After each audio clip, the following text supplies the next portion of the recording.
इस योद्धा ने चलाया था भगवान श्री कृष्ण के ऊपर 12 घातक तीर। क्या हुआ था जब महाभारत युद्ध के बीच में भगवान श्री कृष्ण हो गए थे लहूलुहान। कहा जाता है कि महाभारत के युद्ध में भगवान श्री कृष्ण ने अर्जुन और दुर्योधन को दो विकल्प दिए थे। इन दोनों विकल्पों में भगवान श्री कृष्ण जो कि युद्ध में निहत्थे होंगे उनको चुने, या फिर भगवान श्री कृष्ण की नारायणी सेना को चुने जो किसी भी युद्ध में हारी नहीं थी। दुर्योधन ने नारायणी सेना को चुना और अर्जुन ने स्वयं भगवान श्री कृष्ण को। अब ऐसे में सवाल उठता है कि भगवान श्री कृष्ण जो युद्ध में निहत्थे रहने वाले थे, तो फिर आखिर वो कौन सा योद्धा था जिसने स्वयं भगवान श्री कृष्ण पर एक या दो नहीं 12 तीर चलाए थे, यानी 12 घातक बाण छोड़े थे। तो आपको बता दे कि वो योद्धा कोई और नहीं बल्कि स्वयं सूर्य पुत्र कर्ण थे।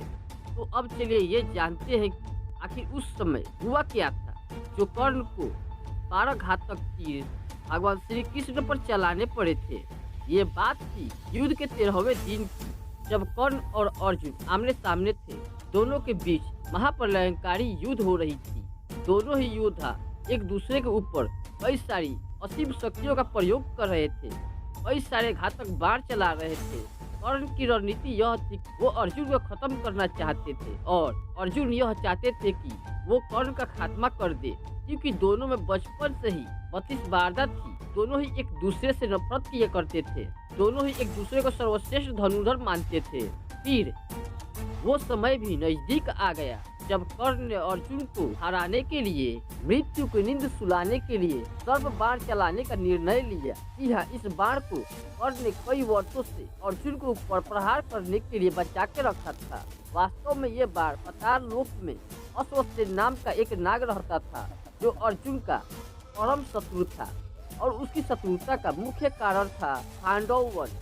अर्जुन ने उसके पूरे घर को उजाड़ दिया था और सर्प जो रहते थे खांडव वन में उनको वहां से अर्जुन ने खदेड़ दिया था।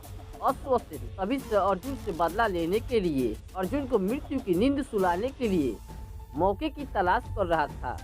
कई सारे धार्मिक सीरियल में महाभारत के ऊपर आपने देखा होगा कि वो कहते हैं कि उन्हें तक्षक नाग मारना चाहता था। महाभारत के विभिन्न ग्रंथों में उन्हें अलग अलग नाम से दर्शाया गया है। कोई अश्वसेन कहता है तो कोई तक्षक नाग कहता है, और मुख्य योग के तौर पर अश्वसेन ने पहले ही कर्ण के बाणों को चुन लिया था, क्योंकि वो जानता था कि सिर्फ और सिर्फ कर्ण ही अर्जुन के बराबरी का टक्कर ही नहीं अर्जुन को मृत्यु की नींद सुला सकते हैं, और वो मौके की तलाश में थे। कर्ण को सर्व बाण का प्रयोग करते हुए देख अश्वसेन खुद कर्ण के बाण पर जाकर विराजमान हो गए।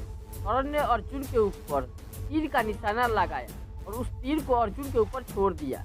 बाण का रूप धारण कर अश्वसेन को अर्जुन पहचान नहीं पाए, जबकि अर्जुन का रथ चला रहे उनके सारथी भगवान श्री कृष्ण ने अश्वसेन को तत्काल ही पहचान लिया। अर्जुन की प्राणों की रक्षा करने के लिए भगवान श्री कृष्ण ने अपने पैरों से रथ को भूमि के अंदर दबा दिया।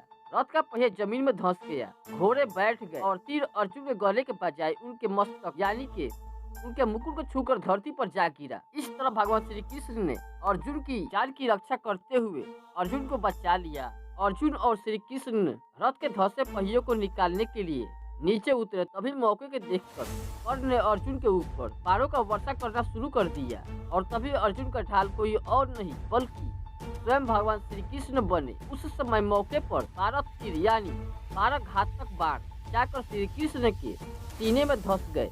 पूरे सृष्टि के रचयिता भगवान विष्णु के अवतार स्वयं भगवान श्री कृष्ण ने उन बाणों के घाव को अपने ऊपर सह लिया। तब भगवान श्री कृष्ण ने अर्जुन को अश्वसेन के बारे में बताया। अब पश्चात अर्जुन ने 6 तीरों की सहायता से अश्वसेन के टुकड़े टुकड़े कर दिए, और इस तरह भगवान श्री कृष्ण ने स्वयं पीड़ा सहते हुए अपने परम प्रिय अर्जुन को बचा लिया। और सिर्फ इसी वजह से कर्ण के 12 तीर स्वयं भगवान श्री कृष्ण ने खाए थे। दोस्तों, ये महत्वपूर्ण जानकारी अगर आपको अच्छी लगी हो तो वीडियो को लाइक करें एंड चैनल को सब्सक्राइब करें, और कमेंट सेक्शन में हर हर महादेव जरूर लिखें। जय महाकाल।